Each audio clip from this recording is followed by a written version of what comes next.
নমস্কার, Krishna Haldar cooking story থেকে সকল বন্ধুদের স্বাগত জানাই। বন্ধুরা, আজ আমি বাড়িতে স্প্রাইট বানিয়ে দেখাবো। তার জন্য এখানে নিচে 3টি পাতিলেবুকে আমি জল দিয়ে ভালো করে ধুয়ে নেব। বাজার থেকে আনা তো একটু ভালো করে পরিষ্কার করে ধুয়ে নিতে হবে। ধুয়ে জলটা পাল্টে নিলাম। নিয়ে এবার লেবুগুলো দু সাইডটা কেটে দিয়ে লেবুর স্কিনটা ছাড়িয়ে নেব।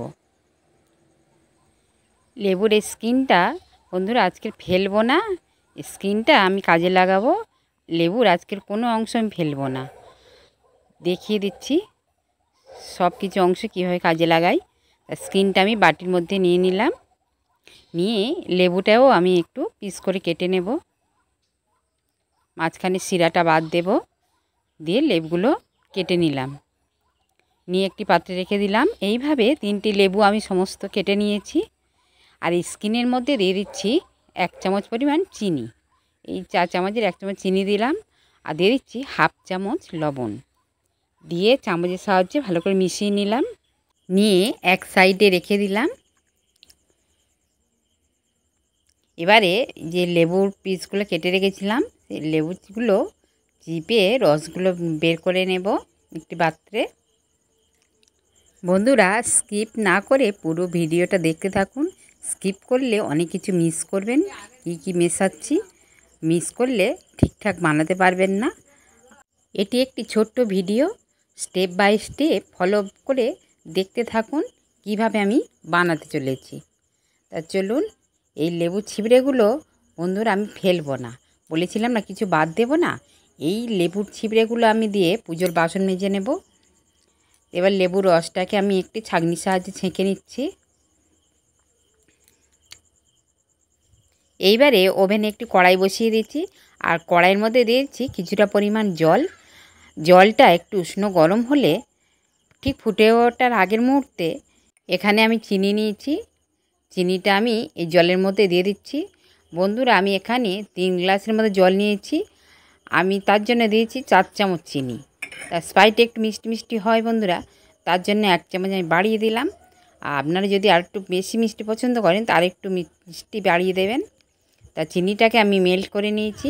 অবশ্যই বন্ধুরা গ্যাসটা অফ করে দিতে হবে। দিয়ে লেবু রসটা এই জলের মধ্যে দিয়ে দিতে হবে। দিয়ে ভালো করে মিশিয়ে নিতে হবে। দিয়ে মেশানোর সাথে সাথে এই জলটাকে একটি পাত্রে ঢেলে নিতে হবে। নিয়ে জলটাকে সম্পূর্ণ ভালো করে ঠান্ডা করে বন্ধুরা ফিরে এলাম আধা ঘন্টা পর। জলটা পুরো ঠান্ডা করে নিয়ে চলে এসেছি।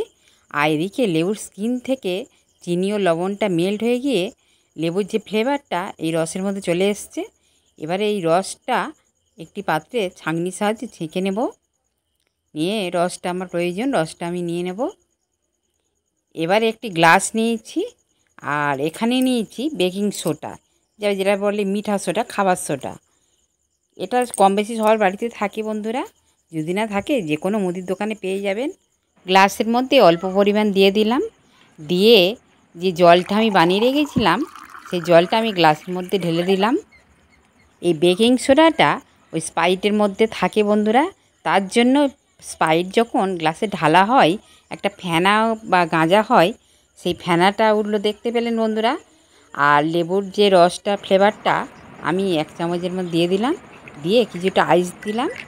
দিয়ে এইভাবে বন্ধুরা সরাসরি খেতে পারেন, আর না হলে ফ্রিজে রেখে ঠান্ডা করেও খেতে পারেন। বাকি লেবুর যে রসের যে ফ্লেভারটা এই বাকি জলটার মধ্যে দিয়ে দিলাম। দিয়ে ভালো করে মিশিয়ে নিলাম। নিয়ে আমি এখানে একটা স্প্রাইটের ফাঁকা বোতল নিয়েছি। এই ফাঁকা বোতলের মধ্যে আমি আবার কিছুটা পরিমাণ বেকিং সোডা দিয়ে দিলাম। দেখুন কতটা পরিমাণ দিচ্ছি, খুব অল্প পরিমাণ দিয়ে দিলাম। এই অল্পতেই হয়ে যাবে বন্ধুরা। দিয়ে একটি ফানেলের সাহায্যে জলটাকে আমি বোতলে ভরে নেব।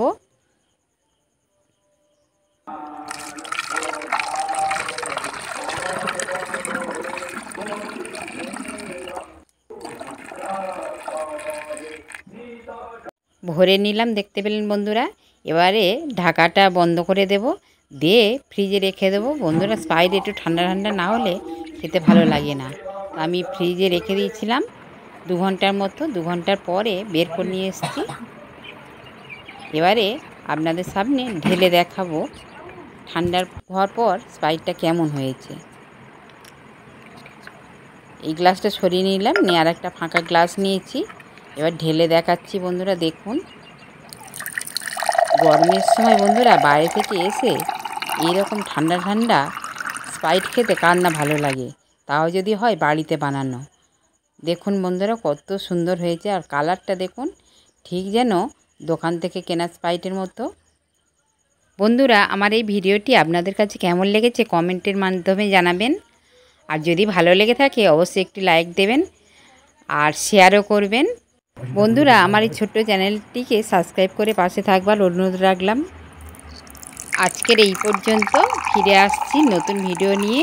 বন্ধুরা আপনাদের সাপোর্ট পেলে তবে আমাদের নতুন নতুন ভিডিও বানাতে উৎসাহ জাগে, তাই অবশ্যই একটু সাপোর্ট করবেন বন্ধুরা। নতুন কোনো বন্ধু যদি ভিডিওটি দেখে থাকেন তাহলে সাবস্ক্রাইব করে পাশে থাকার অনুরোধ রাখলাম। আজকের এই পর্যন্ত, ফিরে আসছি নতুন ভিডিও নিয়ে।